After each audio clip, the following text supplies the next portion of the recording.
colateral los efectos de la guerra. Hoy tenemos que registrar con agrado que el gobierno nacional ha vuelto sus ojos a nuestro municipio.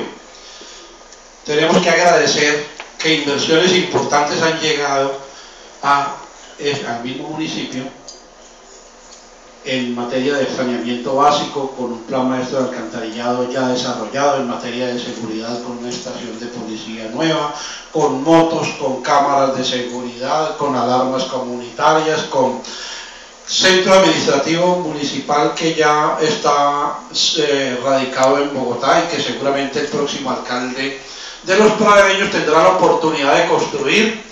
En 2 meses arrancaremos la construcción del Centro de Integración Ciudadana, que es muy importante para nuestro municipio, y en 1 mes comenzará la construcción de la Casa de Justicia en la calle Octava con carrera 8ª.